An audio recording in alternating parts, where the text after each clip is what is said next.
السلام عليكم. يا رب تكونوا بخير. اللهم صل وسلم وبارك على سيدنا محمد. هنا عزومة الجمعة، عادي قلنا نخليها كده عادية النهاردة، كده خضار وزي اي بيت مصري وزي اي اكل مصري.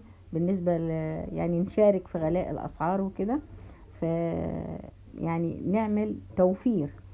فالنهاردة جبنا لهم فراخ، هي وراك، افخاد الفراخ، وقطعناها. الورك قطعته على 3، وهنعمل لهم بطاطس فرن، وهنعمل لهم ملوخية والطماطم. شوف الطماطم جميلة ازاي، يعني خير خير ما فيش بعده خير في بلدنا وخضار بلدنا وخضارك يا مصر وخيرك يا مصر.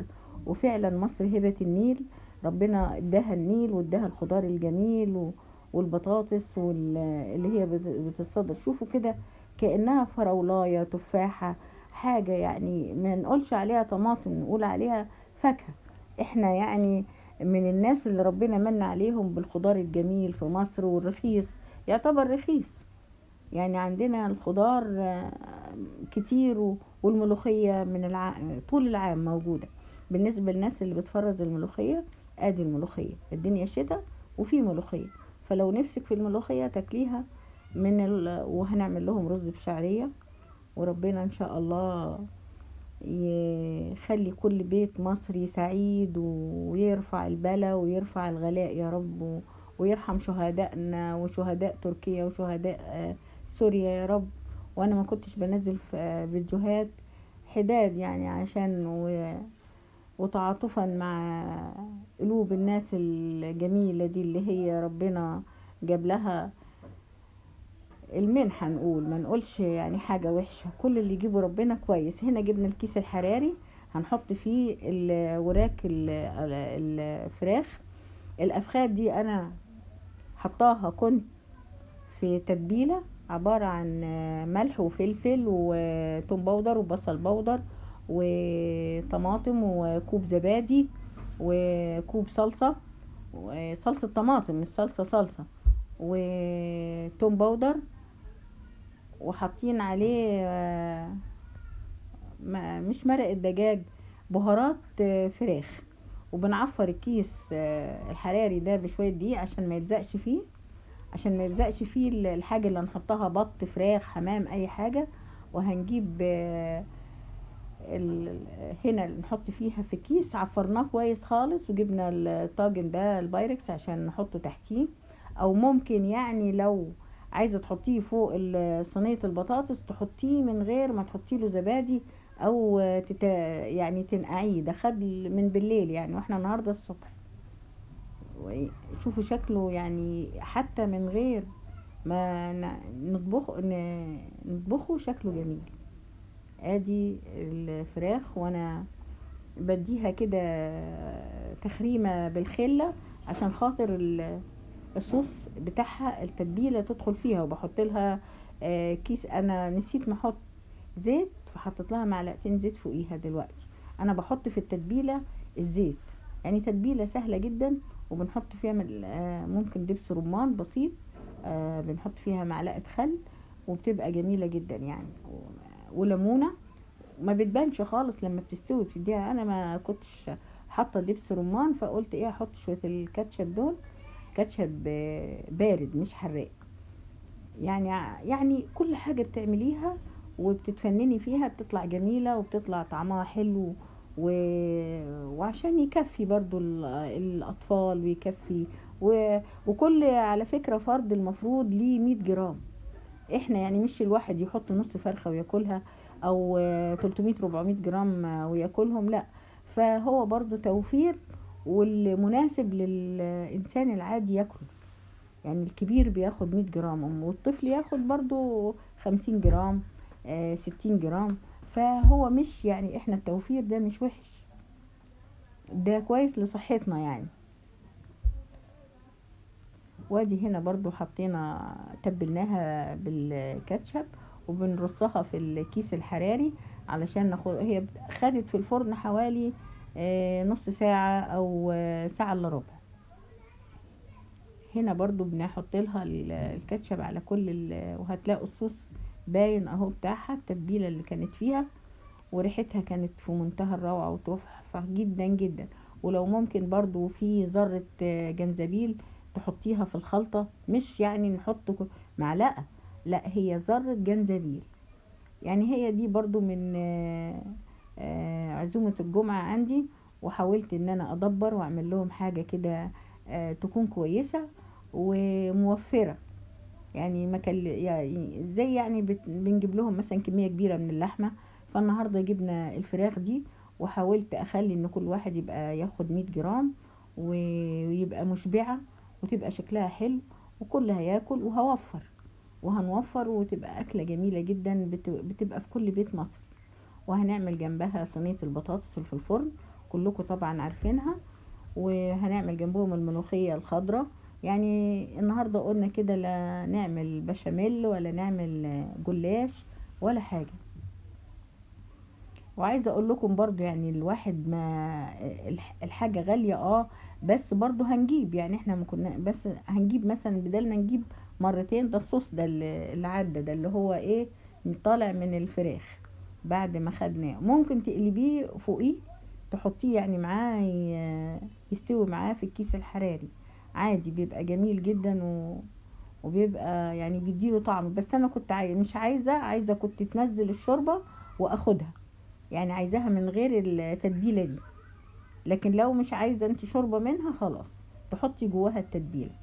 هنا بقى هنديله بالسكينة فيه 3 4 فتحات صغننة خالص كده، عشان الهواء لما نيجي نفتحه او لما يستوي ما يفرقعش وما يطلعنش البخار ويسبب لنا اذى يعني. كده بقى خلاص ولعنا الفرن احنا، وهنبتدي نعمل بقى صينية البطاطس. حطيناها في الفرن على 180، وبعد 180 خليناها على 160. وهنا برضو مسكنا البصل بتاعنا بقى، هي حوالي كيلو ونص بطاطس، فحطينا له حوالي يعني اكتر من ربع كيلو بصل كده، حوالي 4 بصلات صغيرة، لان صينية البطاطس ما بتحتاجش بصل كتير، بيبقى مش لطيف فيها يعني. عشان نعمل صينية بطاطس ممتازة وكل ياكل منها يقول حلوة، ما مش كتر بصل، لا. البصل بيبقى هتشوفوه دلوقتي هنعمله ازاي. وبرضو اقول لكم ما تحطوش البصل ني مع صينية البطاطس، بيديها نكهة مش لطيفة. وفي ناس كتيرة بتجيب التتبيلة كلها البطاطس مع الطماطم مع كده وتقولك يعني اكل سوتيه. لا احنا هنعملها هنا برضو اكل خفيف، بس مش هنخلي البطاطس ني. البصل هنا نخلص من البصل كله بتاعنا بقى، و4 بصلات هما. البطاطس الايام دي جميلة جدا، وان شاء الله هنفرزها معاكم وتشوفوها. طبعا برضو نرجع نقول عمار يا مصر، البطاطس مالية الدنيا في بلدنا، والخضار كده شيء يفرح. هنجيب هنا البطاطس غسلناها كويس، تبقى عندك سبونشة كده للبطاطس وللجزر وللخضار. وبعد ما تحطيها في شوية مية وخل بسيط وتشطفيها، وتمسكي كده وتسندي بصبعك الكبير ده، عشان خاطر ما تطلعيش اللحم بتاع البطاطس في القشرة. ولو عندك مقشرة بطاطس تعمليها بسرعة برضو عشان البطاطس جديدة وحلوة. ولو لاحظتوا ان انا ما بطلعش اي سمك في القشرة، يعني على الرفيعة جدا، وبجيب لو فيها نتوءات او ضرنات كده بطلعها بوز السكينة. ده عشان تطلعي بطاطس كويسة، مش نجيب البطاطساية ونطلع نصها في القشر ويبقى فيها فاقد. لا احنا عايزين نوفر ونحافظ على النعمة دي، نعمة ربنا بقى اللي ربنا ادهلنا، وشوفوا الجمال قد ايه. وهنقطعها كده نص سنتي، هنحطها على البلانشة كده ونقطع نقطع نقطع ورا بعض نص سنتي، وهتدينا يعني شكل جميل وحجم واحد. ولما نيجي في عملية السوا هيبقى السوا بتاعها واحد. ادي بنقطعها، وطبعا انا قطعتها كلها، بس دلوقتي بوريكم ازاي احنا بنقطعها والسمك بتاعها. لا لو بقى رفيع خالص مش هينفع، احنا مش بنعمل صينية سمك. لو بقى رفيع خالص هيدوب بسرعة، وتبقى صينية البطاطس شكلها مش لطيف. واللي طبعا الاكل لازم يكون شكله فاتح للشهية، حتى لو هي حلوة وشكلها مش لطيف محدش هيرضى ياكلها. هنا كله لو لاحظتوا الحجم واحد، نص سنتي نص سنتي. كمان لو كانت سميكة قوي بتبقى مش لطيفة. هو الحجم ده المناسب. هنجيب هنا الشحم حيواني. انا بفضل ان انا دهن حيواني، فانا بفضل ان انا الدهن ده استعمله تملي في لما اكون معايا بطبخ طبيخ بطماطم، تسبيكة، في محشيات، بعمل عصاج. هنحط عليه حتة فلفل. الملح ده زي ما انتم متعودين معانا بعدين. اول ما كده تدبل الدهن الحيواني ده يدبل مع الزيت، لانه لما بتحطيه مع الزيت وهو سخن بيدوب اهو. لو لاحظتوا هننزل بقى البصلة بتاعتنا، وحاطه هنا قرن فلفل، بس الفلفل ده اختياري لكن ما بيبانش. عايزه اقول لكم انت لو حطيتي، لو محدش بيحب الشطه وحط نكهه فلفل كده اخضر، مش هتبان، مش هتبان ابدا. لكن اللي بيحب بقى الفلفل حطي 3 4 بقى وارمي فوقيها شطة وشطة كده. هنا بقى هنجيب البصلة بتاعتنا ونقلبها لغاية ما تدبل، بس يعني تبقى هتخش من خلاش تحمر ولا حتى تصفر ولا يجيها اي لسعة من شفتوا. ونروح حاطين عليها الصلصة بتاعتنا. طبعا احنا معانا كيلو نص بطاطس، هنحط عليه حوالي نص طماطم، نص كيلو طماطم زيادة شوية.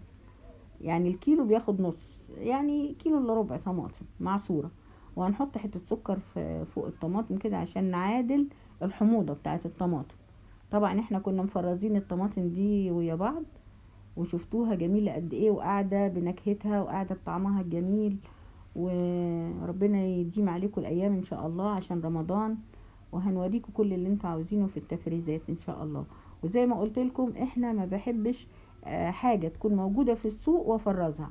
ليه؟ لان التفريز ده بياخد من الفيتامينات اللي في المواد الغذائية، والتلج والتبريد بيفقدها حاجات كتيرة يعني.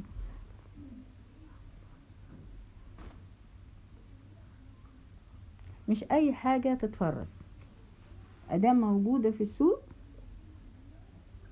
وفي حاجات بقى لازم نفرزها ولازم تسعفنا. يعني في حاجات كده وحاجات كده، حاجات موجودة لا، يعني نحاول نحافظ على صحتنا وصحة اولادنا. الحاجات اللي تتفرز تبقى سريعة هنعملها مع بعض وهتفيدنا جدا. ادي هنا معانا 3 4 فصوص توم، وعليهم ذرة كمون ما تكترهوش، وحوالي معلقة كزبرة صغيرة جدا، ومكعب مرقة خضار. هنبقى بقى نحطهم كده فوق البطاطس. طبعا احنا خليناها تاخد حوالي مثلا 5 دقايق على النار، 10 دقايق، عشان الوقت لو حطيناها كلها في الفرن هتاخد وقت. لكن لما بنديها هنا نص سوا كده هنقلبها في الطاجن بتاعنا وهنوديها الفرن. وانا طبعا محضره لها الشوربه الكدابه اللي انتم متعودين عليا بعملها معاكم بجيب يعني مج كبير ميه او مجين، وبنحط عليهم بصله وتومه، يعني ذره بزقه بصله صغيره وتومه، وبنحط فلفل وملح بسيط اهي.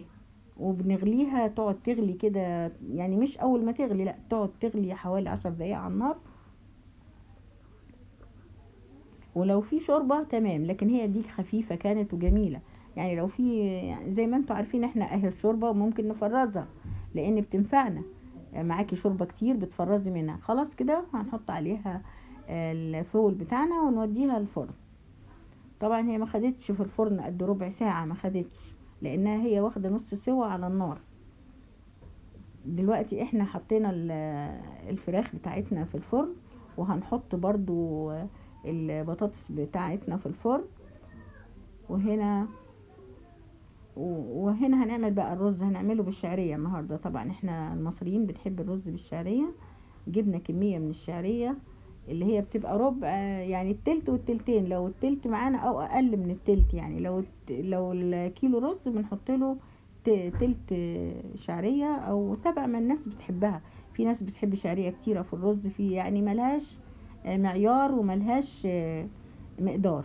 الشعرية زي ما تحبي، لو عندك مثلا معلقتين شعرية ومفيش، حطيهم وحمريهم يا ستي ويبقى رزك تحفة. هنا بقى غسلنا الرز وجبناه بنحطه فوق الشعرية. وما تخليش الشعرية تحمر، مش تغمق، تحمر، ما تخليهاش تحمر. يا دوبك تصفر عشان خاطر بتاخد سوا تاني وبتغمق جوه الرز وتبقى مش لطيفة. فلازم تخليها لونها اصفر فاتح وهتبقى جميلة في الرز. لكن معظم الناس بيخلوها بيحمروا الشعرية، لما تخش في الرز بتغمق وتخلي الرز غامق. لا، خليها صفرة كده. ادي بقى هنا صينية البطاطس، وهنا صينية الفراخ. شوفوا جميلة ازاي، ما شاء الله، الله اكبر. وريحتها تحفة وجميلة، والطعم. وطبعا انا مشهورة بصينية البطاطس، كل اللي بياكلها عندي بيشكر فيها وبيحبها، لانها بتبقى خفيفة ما فيهاش دهون وما فيهاش اي يعني. اوعوا تنسوا بقى اللايك وتعليقاتكم الجميلة، وان شاء الله هتشوفوا فيديوهات احلى من كده. وادي صينية الفراخ جميلة ازاي، وهنفتحها بالراحة كده عشان طبعا احنا مدينها كذا تخريمة، فمش هتعمل حاجة يعني. وفتحناها، وهنا صينية البطاطس تحفة وجميلة خالص، وطعمها يعني جميل، وريحتها حلوة وبسيطة وخفيفة. وادي شوفوا شكلها جميل ازاي، وكل حاجتها مناسبة وخفيفة جدا. وهنا بقى هنعمل الملوخية. زي ما شفتوا الملوخية موجودة مش مفرزة ولا حاجة، وغسلناها كويس. غسلناها قبل ما نلقطها يعني، ونلقط الورق بتاعها. وهنا برضو عندنا الشوربة الكدابة زي ما قلت لكم، وحطيت فيها معلقة صلصة بس مش باينة، وحطيت فيها فصين توم دقيتهم هرستهم وحطيتهم برضو في مية الشوربة الكدابة. وهنا ذرة كربوناتو بس. وهنخليها كده قد 5 دقايق تغلي، ما بنخليهاش تغلي كتير. ولو كنت مش عارفة بعد 5 دقايق تمسكيها كده وتشوفي الورقة بتاعة الملوخية، لو دوستيها كده على المعلقة بايدك داست ولقيتيها مستوية خلاص. تروحي جايبة هاند بلندر او كبة تديها خبطتين يعني. اوعي تفرميها جامد بالهاند بلندر، مش هتعرفي تاكليها.